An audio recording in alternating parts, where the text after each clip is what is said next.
ٹیکسلا میں چلا رہے ہیں، ایک ریناؤنڈ پرسنالٹی ہیں، آج کے اس فنکشن کی صدارت بھی کر رہے ہیں۔ عطاء الرحمان چودھری صاحب نے بہت کچھ کہا، میں آئی فیل ہمبلڈ۔ یہ سب کچھ جو ہے نا، یہ ہمارے فرائض میں شامل ہے، جو کچھ کرتے رہے ہیں۔ وہ احمد ندیم قاسمی کا بڑا اچھا شعر ہے نا کہ بہت سا قرض مشیت کا ہے میرے سر پر، میں سر ہی کیوں نہ کٹا دوں کہ کچھ ادا ہو جائے۔ یہ جو ملک ہے اس نے تو ہمیں سب کچھ دیا، اور ہم جن عہدوں پہ ہیں جہاں ہیں یہ کبھی بھی نہ ہو سکتے اگر یہ ملک نہ ہوتا۔ اور اسی کے اوپر کسی نے کہا کہ وفا اسی کو تو کہتے ہیں جب کوئی انسان برائے عظمت انسانیت فنا ہو جائے، کہ آپ اپنے طور کے اوپر عزت نفس کے لیے، انسانیت کی قدر اور عزت کے لیے اگر آپ اپنی زندگی وقف کر دیں تو یہی وفا ہے ملک کے ساتھ۔ اس کے علاوہ عابد حسین صاحب ہیں، یہاں یوتھ لیگ کے صدر ہیں۔ میں پاکستان یوتھ پارلیمنٹ کا پیٹرن ان چیف ہوں۔ چاروں صوبوں کی جو یوتھ ہے وہ اس کے اندر ان کی پارلیمنٹس بنی ہوئی ہیں، صوبائی بھی مرکزی بھی۔ اور پھر میں ادبی تنظیم کے جو صدر ہیں قندیل کے، ان کو بھی سلام، غلام محی الدین صاحب، ان کو بھی ویلکم کرتا ہوں۔ اور پھر محمد امین صاحب ادھر ہیں جو صدر ہیں پرائیویٹ سکولز سسٹم کے، اور ان کو بھی ویلکم کیا جاتا ہے۔ اپنی مختصر گفتگو میں یہ کہنا چاہوں گا کہ جب یہ 19ویں صدی کے وسط میں، یعنی 1857 میں، جب ہندوستان کے مسلمانوں نے جنگ آزادی لڑی تھی تو وہ بڑے زیر عتاب آ گئے۔ بہت سے ہنڈریڈز آف علماء، اساتذہ، پڑھے لکھے لوگ جو پاکستان کی سوچ رکھتے تھے یا مسلمانوں کے حقوق کی بات کرتے تھے، ان کو سر عام پھانسی لگا دیا گیا۔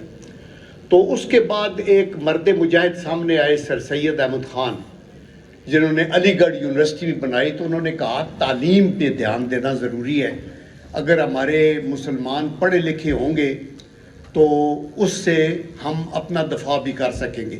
یہ سب سے اعلیٰ زیور ہے جس سے ہم ایک یوتھ کو مزین کر سکتے ہیں، تو اس لیے انہوں نے بات کی۔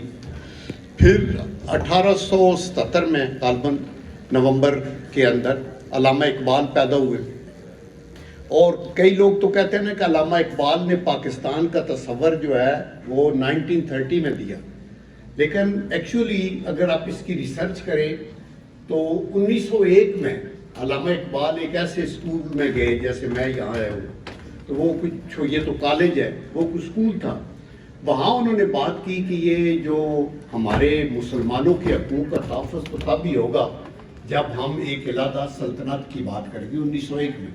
پھر 1903 میں بھی اس کا اعادہ کیا، پھر 1907 میں ایک 1960 کے نام سے غزل ایک لکھی اور اس میں بھی اسی تصور کو اجاگر کیا، اور پھر 1930 میں تو انہوں نے خطبہ الہ آباد میں پاکستان کی بات کی اور پاکستان کو آگے لے کے جانے کی بات کی ان کا۔ اور پھر قائد اعظم محمد علی جناح نے اس کو خواب کو کی تعبیر کی صورت میں ہمیں یہ ایک انڈیپینڈنٹ اسٹیٹ دی ہے۔ یہ میں آپ کے لیے اس لیے کہہ رہا ہوں کہ یوتھ کو یہ پتہ ہونا چاہیے، اور آج اگر ہمارا سب سے بڑا اثاثہ ہے ملک کے لیے تو پہلی بات تو عوام ہے، ان کی طاقت ہوتی ہے، اور عوام میں کون ہے؟ یوتھ ہے، ہمارے بچے بچیاں آپ جیسے۔ اس وقت 60% پاکستان کی آبادی 30 ایئر سے کم عمر کے لوگ ہیں جن کے اندر، تو آپ ہمارا ایک فیوچر بنانے کے لیے آپ ایک ہمارا بہت بڑا خزانہ ہے۔ اور میں دیانتداری سے یہ بات کہہ رہا ہوں کہ ہم لوگ آتے ہیں، کچھ تقریریں لوگ کرتے ہیں، کچھ فنکشن ہوتے ہیں، کچھ چلے جاتے ہیں، لیکن ایکچوئل بات یہ ہے کہ اگر ہم مادیت سے ہٹ جائیں، مٹیریلسٹک سوچ سے ہٹ جائیں، اور ہر کوئی آپ میں سے اپنے گریبان میں دیکھ کے اپنی طہارت کرے اس پلوٹیڈ انوائرمنٹ میں۔ یہ ایسا جہاں ہے جس میں ہر طرح کی خرابیاں بھی ہیں، جس کے اندر یہ سوشل میڈیا کی بہت سی ایلز ہیں، جس کے اندر لوگ آپ کے ذہن کو پلوٹ کرتے ہیں اور آپ کو گمراہ کرنے کی کوشش کرتے ہیں۔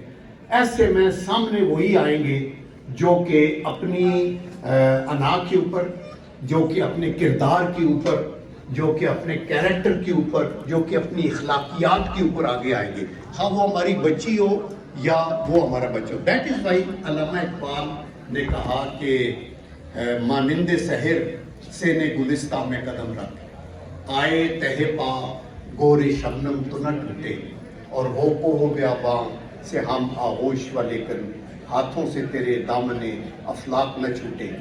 یہ ان لوگوں کی وہ تصور ہے. تو میں یہ کہنا چاہتا ہوں کہ یہ آپ علامہ اقبال کی ان کتابوں کو، اس فلسفے کو پڑھیں کہ تو راہ نورد شوق ہے منزل نہ کر قبول، لیلا بھی ہم نشیں ہو تو محمل نہ کر قبول. مقصد یہ ہے کہ کانسٹنٹ انڈیور لائف کے اندر. اور ہم آج کے دور میں ہم کیا کرتے ہیں، دوسروں کی انگلی رکھتے ہیں، اس میں یہ خراب گئی ہے انڈیویجول میں، اس انسٹیٹیوشن میں یہ خرابی ہے، اس میں. ہم اپنے گریبان کے اندر اگر دیکھیں گے تو طہارت پھر ہم اپنی کریں گے. اگر ایک اچھا انسان ہے تو ایک اچھا معاشرے کے لیے وہ ایک بڑا کلیدی رول ادا کر سکتا ہے. تو میری آپ لوگوں کو یہی نصیحت ہوگی کہ آپ اپنے اپنے پیرائے میں سارے اللہ کے کرم سے آپ کے اندر علامہ اقبال اور محترمہ فاطمہ جناح اور قائد اعظم اور سر سید احمد خان کے پائی کے لوگ بیٹھے ہیں. آنیسٹلی میں آپ کو بتاؤں، آپ اپنی تعلیم پہ دھیان دیں، محنت کریں اور آگے چلیں. واہ کے ساتھ میری ایک ایسوسیشن ہے. چودھری عطا صاحب نے بہت سی باتیں بہت سے کہا ہے، لیکن میں یہ سمجھتا ہوں کہ یہ پارٹ آف ڈیوٹی ہے. آئی تھنک یہ حق ادا کرنا ہمارے فرائض میں شامل ہے، اور ہمیں یہ نہیں دیکھنا کہ ہم نے اپنے سینئرز کو یا بڑوں کو خوش کر کے کوئی بات کرنی ہے یا عہدہ لینے کے لیے. ہم نے اللہ کی ذات کے ساتھ انسان کا ناطہ ہونا چاہیے کہ آپ اپنے کام کو بڑا اچھے دیکھیں. یہاں میں نے یہ جو اچھے پلیلیٹس وغیرہ دیکھے بچوں نے بڑا، اور یہ رشوت کی بات، اور ہر کام کے اندر آپ کا وہ کہ کچھ نہ کچھ دو تو کام ہوگا، یہ بہت اچھا سبق ہے اور بڑی قابل تعریف اس قسم کے ڈسپلیز ہیں کہ ہمیں یہ کوشش کرنی چاہیے کہ ہمارے معاشرے کو صفائی کی جائے اور اس کو بہتر کیا جائے. تو میں یہی کہوں گا کہ اللہ کے کرم سے وہ کہتے ہیں نا، علامہ اقبال کا ایک پرشین میں شعر ہے کہ گر یک قطرہ خون داری، گر مشت پرے داری، میں بیا من باتو آموزو طریقہ شہبازی را. دیٹ مینس کہ اگر آپ کے پاس مٹھی بھر پر ہے، اگر آپ کے پاس ایک قطرہ خون کا ہے، گر یک قطرہ خون داری، اگر آپ ایک قطرہ خون کا رکھتے ہیں، گر مشت پرے داری، کہ اگر آپ ایک مٹھی بھر پر رکھتے ہیں تو میرے پاس آئیں بیا من باتو آموزو، میں آپ کو سمجھاؤں طریقہ شہبازی را کہ شہباز کی پرواز کیسے ہوتی ہے. تو اس لیے علامہ اقبال کا جو وہ کانسیپٹ ہے نا کہ تھوڑی سی ہمت کے ساتھ، مجھے پتہ ہے پاکستان کے اندر ہم بہت سی مشکلات سے گزرتے رہے ہیں، اب بھی گزر رہے ہیں، لیکن ہمت نہیں ہارنی چاہیے. وہ لوگ کہتے ہیں نا گلوم کا اور کہ مایوسی وہ جو ہے یہ کفر ہے. ہم خدا کے کرم سے زندہ قوم ہیں، ہم پاکستان کو مشکلات سے نکالیں گے. وہ عربک ایک قرآنک ورس ہے کہ وَلَا تَهِنُوا وَلَا تَحْزَنُوا وَأَنْتُمُ الْأَعْلَوْنَ إِن كُنتُم مُؤْمِنِينَ. نہ گھبراؤ نہ دل چھوڑو، فتح آپ کی ہوگی. شرط یہ ہے کہ آپ کا ایمان مضبوط ہو، اور ہمارا ایمان مضبوط ہے کہ اللہ تعالیٰ نے ہمیں رمضان کے آخری عشرے میں اور نزول قرآن کے دن 27 رمضان کو یہ ملک عطا کیا ہے. تو یہ اتفاق نہیں تھا، یہ اللہ تعالیٰ کا انتخاب تھا، اور اس لیے ہمیں اس ملک کو مضبوط کرنا ہے. تو آپ اپنے اپنے پیرائے میں محنت کرتے رہیں.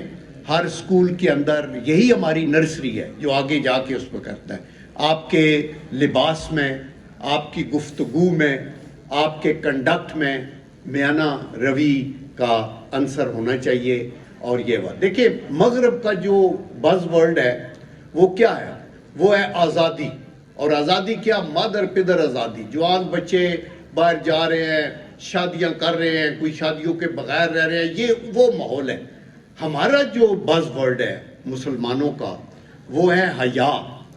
ہم آزادی کے قائل ہیں، لیکن حدود و قیود کے اندر آزادی، ہماری آزادی جتنی ہماری قدریں ہیں ماں بہن بیٹی کے لیے، ہم تو اپنا بالکل سب کچھ قربان کرنے کو تیار ہیں۔ میرے خیال میں جتنی تعظیم اور تکریم ہم اپنے معاشرے میں اپنی ماں، اپنی بیٹی، اپنی بہن کو دیتے ہیں، مغرب میں سوال ہی نہیں پیدا ہوتا۔ وہ جب بالغ ہوتے ہیں they are on their own, جدھر مرضی ہے جو۔ تو اس لیے ہمیں ان کی نقل نہیں کرنی ہے، ہمیں اپنا اچھا لباس جو شائستہ ہو، شائستہ گفتگو۔ آج کل آپ دیکھیں ٹی وی پہ اور میڈیا میں اور سوشل میڈیا میں بلو دی بیلٹ ہم ایک دوسرے کو ہٹ کرتے ہیں۔ ہمارے سیاسی اختلافات ہو سکتے ہیں، ڈزنٹ میٹر۔ سیاست جو ہے ایک پاکیزہ پروفیشن ہے۔ نبی کریم صلی اللہ علیہ وآلہ وسلم نے جب صلح حدیبیہ پہ دستخط کیے تو وہ ایک سیاسی چال تھی۔ کوشش یہ تھی کہ ابھی ہم آگے نہیں جاتے، ایسے موقع پہ جائیں گے جب کوئی قتل و غارت نہ ہو۔ اور وہ واپس آئے اور اس وقت پھر یہودیوں کے محاذ پہ لڑتے رہے، اور پھر جب فتح مکہ ہوا تو ایک کسی پہ خراش نہیں آئی، اور اس کے بعد مکہ فتح ہو گیا قریش کے خلاف۔ تو اسی طرح قائد اعظم محمد علی جناح اور علامہ اقبال سیاست نہ کرتے تو یہ ملک حاصل نہیں ہو سکتا تھا۔ لیکن سیاست کے اندر بھی اخلاقیات ہے، اقدار ہیں۔ آپ you can agree to disagree, لیکن آپ یہ نہ کریں کہ سیاسی دشمنی کو اپنی ذاتی مخاصمت اور دشمنی میں بدل دیں۔ آج کل کے دور میں جب میں یہ لوگوں سے ملتا ہوں، دیکھتا ہوں، تو لوگ بیلنس کھو رہے ہیں، میانہ روی نہیں رہی۔ میں جب ایک طرف ہم سیاہ اور سفید دیکھتے ہیں، ہمیں کئی لوگوں کے اوپر آبزرویشنز ہیں، ان میں خوبیاں بھی ہیں، ان خوبیوں کو بھی دیکھو اگر آپ اچھے مسلمان ہیں۔ اور کئی لوگوں کو جب ہم بالکل اچھا دیکھتے ہیں تو ان کے ویک ایریاز بھی ہیں، ان ویک ایریاز کو بھی دیکھنا چاہیے۔ تو میں یہ کہنا چاہتا ہوں کہ ہم وہ کہتے ہیں نا بڑا اچھا کہ خون دل دے کے نکھاریں گے رخے برگے گلاب، ہم نے گلشن کے تحفظ کی قسم کھائی ہے۔ ہم اللہ کے کرم سے، آپ کی دعاؤں سے اور اس ملک کے ہمارے شہداء کی برکتوں سے، اور یہ آج بھی ہماری چینج آف کمانڈ کی بات ہو رہی ہے افواج پاکستان میں۔ میں جب ملٹری سیکرٹری تھا، پہلے معین قریشی صاحب پرائم منسٹر تھے، تو انہوں نے مجھ سے پوچھا کہ آپ، میں اس وقت بریگیڈیئر تھا شروع میں، تو انہوں نے کہا جی بڑے صاحب آپ نے یہ لائف بھی دیکھی ہے، سول کی اور ملٹری کی بھی دیکھی ہے، جنگ بھی لڑی ہے، آپ نے وہ حالات بھی دیکھے ہیں، یہاں تو بڑا ریل پیل ہوتی ہے سول لائف میں، تو آپ کا اگر دوبارہ لائف ملے تو آپ کیا کریں گے؟ تو میں نے ان کو کہا کہ حضرت ایمان، اگر مجھے ایک اور چانس ملتا ہے اور اللہ مجھے نئی زندگی دے تو میرا فرسٹ چوائس جو ہے وہ جو ہے پیشہ سپاہ گری ہوگا، چونکہ اس میں آپ اپنی جان کی قربانی دے سکتے ہیں اپنے ملک کے لیے، اور یہ سپریم سیکریفائس ہے۔ تو ہمیں اپنی افواج پہ فخر ہے، اور یہ خدا کے کرم سے سیکنڈ ٹو نن ہے۔ اس میں جوان ہمارے سپاہی سے لے کے آفیسرز تک اور جنرلز تک قربانیاں دی ہیں، اپنی خواتین کو بیوہ کر لیا، ہماری بچیوں کو بیوہ ہونے سے بچایا، اپنے بچوں کو یتیم کر لیا، ہمارے بچوں کی حفاظت کی۔ تو یہ جو ایک پراپیگنڈا کئی دفعہ لوگ افواج کے خلاف کرتے ہیں، یہ بھی ملک کے ساتھ کوئی ہمدردی نہیں کرتے، یہ ایک دشمنی کرتے ہیں۔ دیکھیں اس وقت ملک کے اندر یا تو کچھ لوگ مٹھی بھر بہت امیر ہیں،